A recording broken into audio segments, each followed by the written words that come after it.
Box office ಸುಲ್ತಾನ challenging star Darshan ಅವರ ಹುಟ್ಟುಹಬ್ಬ ಇವತ್ತು. ಆದರೆ ದರ್ಶನ್ ಅವರು ನಮ್ಮ ಜೊತೆಗೆ ಇವತ್ತು ಇಲ್ಲ ಹುಟ್ಟುಹಬ್ಬವನ್ನು ಆಚರಿಸ್ಕೊಳ್ಳೋದಕ್ಕೆ. ಇದು ಅಭಿಮಾನಿಗಳಿಗೂ ಕೂಡ ಭಾರಿ ನೋವು ಕೂಡ ಉಂಟು ಮಾಡಿದೆ. ಇವತ್ತು ಅಂದುಕೊಂಡ ಹಾಗೆ ಎಲ್ಲವೂ ಕೂಡ ದರ್ಶನ್ ಅವರು ಹೊರಗಡೆ ಇದ್ದಿದ್ದರೆ ಆರ್ ಆರ್ ನಗರದಲ್ಲಿ ಎಲ್ಲೋ ಒಂದು ಕಡೆ ಹಬ್ಬದ ವಾತಾವರಣ ಸೃಷ್ಟಿ ಆಗ್ತಾ ಇತ್ತು. ನಾನಿವತ್ತು ಆರ್ ಆರ್ ನಗರದ ದರ್ಶನ್ ಅವರ ಮನೆ ಮುಂಭಾಗದಲ್ಲಿದ್ದೀನಿ. ತಾವು ನೋಡಬಹುದು ಈಗಾಗಲೇ ಅಂತಂದರೆ ದರ್ಶನ್ ಅವರ ಮನೆ ಮುಂದೆ ದರ್ಶನ್ ಅವರು ಇಲ್ಲಿ ಉಪಸ್ಥಿತಿ ಇದ್ದಿದ್ದರೆ ಈ ರೋಡ್ಗಳು ಯಾವುದು ಕೂಡ ಇಲ್ಲಿ ಓಡಾಡಲಿಕ್ಕೆ ನಮಗೆ ಸಿಗ್ತಾ ಇರಲಿಲ್ಲ. ಅಷ್ಟರ ಮಟ್ಟಿಗೆ ಅಂತಂದರೆ ರಾಜ್ಯದ ಮೂಲೆ ಮೂಲೆಯಿಂದ ಅಭಿಮಾನಿಗಳು ಬಂದು ಇಲ್ಲಿ ಅಭಿಮಾನಿಗಳ ಮಹಾಪೂರವೇ ತುಂಬಿಕೊಳ್ತಾ ಇತ್ತು. ಹಾಗೆ ಬೇರೆ ಬೇರೆ ಊರುಗಳಿಂದ ಅಂತಂದರೆ ಅಭಿಮಾನಿಗಳು ಬಂದು ದರ್ಶನ್ ಅವರಿಗೆ ಕ್ಯೂನಲ್ಲಿ ನಿಂತ್ಕೊಂಡು ವಿಶ್ ಮಾಡ್ತಕ್ಕಂತಹ ಕ್ಷಣವೂ ಕೂಡ ನಾವು ತುಂಬಿಕೊಳ್ಬಹುದಾಗಿತ್ತು. ಆದರೆ ಇವತ್ತು ದರ್ಶನ್ ಅವರು ರೇಣುಕಾಸ್ವಾಮಿ ಕೊಲೆ ಕೇಸಿನ ಪ್ರಕರಣದಲ್ಲಿ ಅಂತಂದರೆ ಜೈಲಿನಲ್ಲಿ ಇರೋದ್ರಿಂದಾಗಿ ಇಲ್ಲಿ ಆರ್ ಆರ್ ನಗರದ ದರ್ಶನ್ ಅವರ ಮನೆ ಮುಂದೆ ಅಂತಂದರೆ ನೀರಸ ಮೌನ ಅಂತಂದರೆ ಇಲ್ಲಿ ಆವರಿಸಿರುವಂಥದ್ದು ತಾವು ದೃಶ್ಯದಲ್ಲಿ ಗಮನಿಸಬಹುದು. ಯಾವ ರೀತಿಯಾಗಿ ಇಲ್ಲಿ ದರ್ಶನ್ ಅವರ ಮನೆ ಮುಂಭಾಗದ ರಸ್ತೆ ಇದು. ನಾನು ನಿಮಗೆ ಹಾಗೆ ತೋರಿಸ್ತಾ ಹೋಗ್ತೇನೆ. ಇದೇ ಒಂದು ರೋಡ್ನಲ್ಲಿ ಅಂತಂದರೆ ಪ್ರತಿ ವರ್ಷವೂ ಕೂಡ ಬಂದಂತಹ ಅಭಿಮಾನಿಗಳಿಗೆ ದರ್ಶನ್ ಅವರು ಇಲ್ಲಿ ಶೇಕ್ ಹ್ಯಾಂಡನ್ನು ಕೊಟ್ಟು ಅವರಿಗೆ ಅಂತಂದರೆ ಬಂದಂಥ ಅಭಿಮಾನಿಗಳಿಗೆ ಮಾತಾಡಿಸಿ ಕಳಿಸುವಂತಹ ಕೆಲಸವನ್ನು ಮಾಡ್ತಾಯಿದ್ರು. ಆದರೆ ಈ ರೋಡ್ ಇವತ್ತು ಖಾಲಿ ಇರೋದನ್ನು ನೋಡಲಿಕ್ಕೆ ನನಗೂ ಕೂಡ ಬೇಜಾರಾಗುತ್ತೆ. ಹಾಗೆ ಇಲ್ಲಿ ಬಂದಂತಹ ಕೆಲವೊಂದಷ್ಟು ಅಭಿಮಾನಿಗಳು ಕೂಡ ಅಂತಂದರೆ ಇಲ್ಲಿ ಯಾರೂ ಮನೆ ಹತ್ರ ಬರಬಾರ್ದು ಅನ್ನುವ ಉದ್ದೇಶದಿಂದಾಗಿ ಪೊಲೀಸರನ್ನು ನಿಯೋಜನೆ ಮಾಡಿ ಇಲ್ಲಿ ಅಂತಂದರೆ ಎರಡು ಕಡೆ ಬ್ಯಾರಿಕೇಡ್ನ ಹಾಕಿದ್ದಾರೆ. ಯಾಕೆ ಅಂತ ಹೇಳಿದ್ರೆ ದರ್ಶನ್ ಅವರು ಕೊಲೆ ಪ್ರಕರಣದಲ್ಲಿ ಒಳಗಡೆ ಇರೋದ್ರಿಂದಾಗಿ ಇಲ್ಲಿ ಬಂದು ಅಭಿಮಾನಿಗಳಂತಂದರೆ ಸಾಕಷ್ಟು ಮನೆ ಸುತ್ತಮುತ್ತಲ ಓಡಾಡುವಂಥದ್ದು ಮತ್ತು ಇಲ್ಲಿ ಇನ್ನೇನಾದರೂ ಅವಘಡಗಳಾಗಬಾರ್ದು ಅನ್ನುವಂಥ ನಿಟ್ಟಿನಲ್ಲಿ ಮುಂಜಾಗ್ರತಾ ಕ್ರಮವಾಗಿ ಅಂತಂದರೆ ಇಲ್ಲಿ ಪೊಲೀಸನ್ನ ನಿಯೋಜನೆ ಮಾಡಿರುವಂಥದ್ದು. ಈಗ ಈ ಕಾರ್ ಏನು ನೋಡ್ತಾ ಇದ್ದಾರಲ್ಲ, ಈ ಕಾರ್ನ ಮುಂಭಾಗದಲ್ಲಿನೇ ದರ್ಶನ್ ಅವರು ಅಂತಂದರೆ ಪ್ರತಿ ವರ್ಷವೂ ನಿಂತ್ಕೊಂಡು ಇಲ್ಲಿ ಬಂದಂತಹ ಸಾವಿರಾರು ಅಭಿಮಾನಿಗಳಿಗೆ ಅಂತಂದರೆ ಶೇಕ್ ಹ್ಯಾಂಡ್ ಮಾಡುವ ಮೂಲಕ ತಮ್ಮ ಅಭಿಮಾನಿಗಳಿಗೆ, ನೆಚ್ಚಿನ ಅಭಿಮಾನಿಗಳಿಗೆ, ಹಾಗೆ ಅಭಿಮಾನಿಗಳು ಕೂಡ ತಮ್ಮ ನೆಚ್ಚಿನ ನಟನೆಗೆ ಅಂತಂದರೆ ವಿಶ್ ಮಾಡೋದಕ್ಕೆ ಬರ್ತಾಯಿದ್ರು. ಇವತ್ತು ಈ ಒಂದು ಮನೆಯ ಮುಂದೆ ನೀರಸ ಮೌನವ ಅಂತಂದರೆ ಕಾಣಿಸ್ತಾ ಇರುವಂಥದ್ದು ತಾವು ಗಮನಿಸಬಹುದು. ಈಗಾಗಲೇ ಅಭಿಮಾನಿಗಳು ಕೂಡ ಬಂದು ಇಲ್ಲಿ ದರ್ಶನ್ ಅವರ ಮನೆ ನೇಮ್ ಪ್ಲೇಟ್ ಏನಿದೆ ತೂಗುದೀಪ ಅನ್ನುವಂಥದ್ದು, ಅದಕ್ಕೆ ಅಂತಂದರೆ ಹಾರವು ಕೂಡ ಹಾಕಿದ್ದಾರೆ. ಹಾಗೆ ಅವರ ಅದು ಫ್ಲೆಕ್ಸ್ ಕೂಡ ಅಂತಂದರೆ ತಾವು ಗಮನಿಸಬಹುದಾಗಿದೆ. ಇಲ್ಲಿ ಮನೆಯ ಮುಂದೆನೂ ಕೂಡ ಅಂತಂದರೆ ರಾತ್ರಿನೇ ಬಂದು ಅಭಿಮಾನಿಗಳು ದರ್ಶನ್ ಅವರ ಒಂದು ಫ್ಲೆಕ್ಸ್ಗಳನ್ನು ಕೂಡ ಇಲ್ಲಿ ಹಾಕಿ ಹೋಗಿದ್ದಾರೆ. ಇಲ್ಲಿ ಮನೆಯ ಮುಂಭಾಗ ಯಾರೂ ಕೂಡ ಬರಬಾರ್ದು ಅನ್ನುವಂಥ ನಿಟ್ಟಿನಲ್ಲಿ ಎರಡೂ ಕಡೆ ಬ್ಯಾರಿಕೇಟನ್ನು ಹಾಕಿ ಅಂತಂದರೆ ಅಭಿಮಾನಿಗಳನ್ನು ಇಲ್ಲಿ ಬರದೇ ಇರೋ ರೀತಿಯಲ್ಲಿ ಪೊಲೀಸರು ನೋಡ್ಕೊಳ್ತಾ ಇರುವಂಥದ್ದು.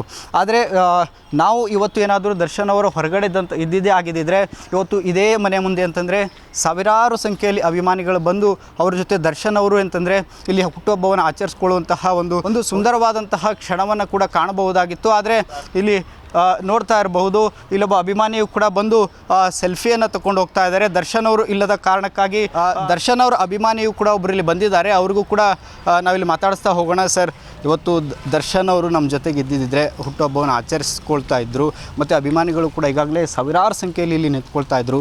ಇವತ್ತು ದರ್ಶನ್ ಸರ್ ನಮ್ಮ ಜೊತೆಗಿಲ್ಲ, ಏನು ಹೇಳಕ್ಕೆ ಬಯಸ್ತೀರಿ ಸರ್? ಮತ್ತೆ ಇದ್ದಿದ್ದು ಹೇಳ್ತೀನಿ, ಅವರು ಇದ್ದಿದ್ರೆ ಹಬ್ಬ ಸರ್, ಈ ಮನೆ ಮುಂದೆ ಹಬ್ಬ. ಹಂಗೆ ಹೇಳ್ಬೇಕಂತ ಗೊತ್ತಾಗ್ತಾ ಇಲ್ಲ, ಅಷ್ಟಿದೆ ಹಬ್ಬ ಅಂದರೆ ಹಬ್ಬ. ತಾವೆಲ್ಲಿಂದ ಬಂದಿದ್ದರು ಸರ್? ಬಾಗಲಕೋಟೆಯಿಂದ. ಪ್ರತಿ ವರ್ಷ ಕೂಡ ಪ್ರತಿ ವರ್ಷ ಬರ್ತಾಯಿದ್ದೀವಿ ಸರ್. ಅವರು ಏನು ಹೇಳಿದಾರೆ ಸರ್, ನಮ್ಮ ಅಭಿಮಾನಿಗಳಿಗೆ ಹೊಟ್ಟೆ ಏನೋ ನೋವು ಆಗಬಾರ್ದು, ಇದು ಮಾಡಬಾರ್ದು. ನಾನು ಸೆಲೆಬ್ರಿಟಿ ಅಂತಾರಲ್ಲ ಅದಷ್ಟೇ ಸರ್ ಎದೆಯಲ್ಲಿ ಹಾಕ್ಸ್ಕೊಂಡಿದ್ದಾರೆ ಸೆಲೆಬ್ರಿಟಿ ಅಂತಂತೇಳಿ.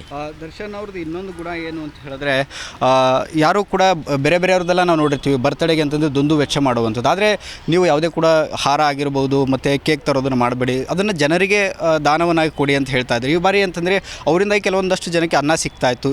ಈ ಬಾರಿ ಅಭಿಮಾನಿಗಳು ಕೂಡ ಭಾರಿ ಬೇಸರದಿಂದ ಇದ್ದಾರೆ. ಅದ್ರ ಬಗ್ಗೆ ಸರ್, ಒಂದು 3 ವರ್ಷ ಆಯ್ತು ಈಗ ಫಿಲಮ್ ಇಂಡಸ್ಟ್ರಿಯಲ್ಲಿ ಯಾರಿಗೂ ಅಂತೂ ತನ್ನ ಸಿಕ್ಕಲ್ಲ ಸರ್. ಮತ್ತು ಇದು ಹೇಳ್ತೀನಿ, ಅವ್ರು ಏನೋ ಅಕಸ್ಮಾತ್ ಫಿಲಮ್ ಇಂಡಸ್ಟ್ರಿ ಬಂದ್ರಪ್ಪ ಅಂದ್ರೆ ಎಷ್ಟೋ ಜನ ಬಡವ್ರ ಜನ ಊಟ ಮಾಡ್ತಾರೆ ಸರ್. ಮತ್ತು ಇದು ಹೇಳ್ತೀನಿ, ಅವರು ಹೊರಗೆ ಬಂದರೆ 4 ಜನಕ್ಕೆ ಊಟ ಆಗಲಿ ಅಂತೇಳಿ ಬೇಡ್ಕೊತಾರೆ ಸರ್ ದೇವ್ರಂತ. ಎಷ್ಟು ಮಿಸ್ ಮಾಡ್ಕೊಳ್ತಾ ಇದ್ದೀರಿ ಸರ್? ಫುಲ್ಲು ಮಿಸ್ ಮಾಡ್ಕೊತಾ ಇದ್ದೀನಿ. ಏನು ಹೇಳಕ್ಕೆ ಬಯಸ್ತೀರಿ ಇಲ್ಲಿಂದ Darshan sir? Sir, happy birthday D boss. ಜೋರಾಗಿ ಹೇಳಿಲ್ಲ sir. Happy birthday D boss. ನೋಡಿದ್ರಲ್ಲ, ಅಭಿಮಾನಿಗಳು ಅಂತಂದರೆ ರಾಜ್ಯದ ಮೂಲೆಯಿಂದಲೂ ಕೂಡ ಅಂತಂದರೆ ಬಂದು ಇಲ್ಲಿ ದರ್ಶನ್ ಅವರ ಮನೆ ಮುಂದೆ ಬಂದು ಅಂತಂದರೆ ದರ್ಶನ್ ಅವ್ರನ್ನ ಮಿಸ್ ಮಾಡ್ಕೊಳ್ತಾ ಇದ್ದೀವಿ, ನಾವು ಪ್ರತಿ ವರ್ಷವೂ ಕೂಡ ಬರ್ತಾ ಇದ್ವಿ, ಹಾಗೆ ಅನ್ನ ಸಂತರ್ಪಣೆ ಮಾಡಿ ಅನ್ನುವಂತಹ ಒಂದು ಸಂದೇಶವನ್ನು ಕೊಡ್ತಾಯಿದ್ರು. 4 ಜನಕ್ಕೆ ಅನ್ನ ಹಾಕಿ ಸುಮ್ಮನೆ ಸುಮ್ಮನೆ ಅಂತಂದರೆ ಹಾರ ತುರಾಯಿಗಳನ್ನು ತರುವಂಥದ್ದು, ಕೇಕ್ಗಳನ್ನು ತರುವಂಥದ್ದು, ಅದನ್ನು ವೇಸ್ಟ್ ಮಾಡುವಂತಹ ಕೆಲಸವನ್ನು ಮಾಡಬೇಡಿ ಅನ್ನುವಂತಹ ಮಾತನ್ನು ಕೂಡ ಹೇಳ್ತಾಯಿದ್ರು. ಸಮಾಜಕ್ಕೆ ಇಂತಹ ಒಬ್ಬ ನಟ ಏನಂತಂದರೆ ಅವಶ್ಯಕತೆ ಇದೆ, ಒಳ್ಳೆಯ ಸಂದೇಶ ಕೊಡ್ತಕ್ಕಂತಹ ಒಬ್ಬ ನಟ ಮತ್ತು ಅವ್ರನ್ನ ತುಂಬ ಪ್ರೀತಿ ವಿಶ್ವಾಸದಿಂದಲೂ ಕೂಡ ನಾವು ಕಾಣ್ತಾ ಇದ್ವಿ. ಇವತ್ತು ಅವ್ರನ್ನ ನೋಡಿ ದೃಶ್ಯದಲ್ಲೂ ಕೂಡ ತಾವು ಗಮನಿಸಬಹುದು, ಇಲ್ಲೊಬ್ಬ ಮಹಿಳೆ ಕೂಡ ಬಂದಿದ್ದಾರೆ. ಇಲ್ಲಿ ದರ್ಶನ್ ಅವರ ನಿವಾಸದ ಮುಂದೆನೇ ಬಂದು ಏನಂತಂದರೆ ಪೂಜೆ ಸಲ್ಲಿಸುವ ಮೂಲಕ ಇವತ್ತು ದರ್ಶನ್ ಅವರಿಗೆ ಅಂತಂದರೆ ವಿಶ್ ಮಾಡೋದಕ್ಕೆ ಬಂದಿದ್ದಾರೆ. ದೃಶ್ಯದಲ್ಲಿ ಕೂಡ ತಾವು ಗಮನಿಸಬಹುದಾಗಿದೆ ಯಾವ ರೀತಿಯಾಗಿ ಇಲ್ಲಿ ಬಂದು ಪೂಜೆಯನ್ನು ಮಾಡ್ತಾ ಇದ್ದಾರೆ ಅನ್ನುವಂಥದ್ದು ಕೂಡ. ಅವರು ಕೆಲವೊಂದಷ್ಟು ಹೂವು ಹಾಗೂ ಹಾರ ತಂದು ದರ್ಶನ್ ಅವರ ಮನೆ, ಇವತ್ತು ದರ್ಶನ್ ಅವರು ಇಲ್ಲಿದ್ದಾರೆ, ದರ್ಶನ್ ಅವರಿಗೆ ವಿಶ್ ಮಾಡ್ತಾ ಇದ್ರು. ಆದರೆ ದರ್ಶನ್ ಅವರ ಮನೆಯ ಮುಂಭಾಗ ಇರುವಂತಹ ಗಣೇಶ ವಿಗ್ರಹಕ್ಕೆ ಅಂತಂದರೆ ಪೂಜೆ ಸಲ್ಲಿಸಿ ಹೋಗ್ತಾ ಇರುವಂತಹ ದೃಶ್ಯ ಕೂಡ ತಾವು ಕಾಣಬಹುದಾಗಿದೆ. ಒಟ್ಟಾರೆಯಾಗಿ ಇವತ್ತು ದರ್ಶನ್ ಅವರು RR ನಗರದ ನಿವಾಸದಲ್ಲಿ ಇದ್ದಿದ್ದರೆ ಇಲ್ಲಿ ಒಂದು ರೀತಿ ಹಬ್ಬದ ವಾತಾವರಣ ಇರ್ತಾ ಇತ್ತು ಅನ್ನುವಂಥದ್ದಂತೂ ಸುಳ್ಳಲ್ಲ. ಕ್ಯಾಮ್ರಾಮನ್ ಕಿರಣ್ ಜೊತೆ ಮಂಜುನಾಥ್ ನಿರೋಣಿ, ರಾಜ್ ನ್ಯೂಸ್, ಬೆಂಗಳೂರು.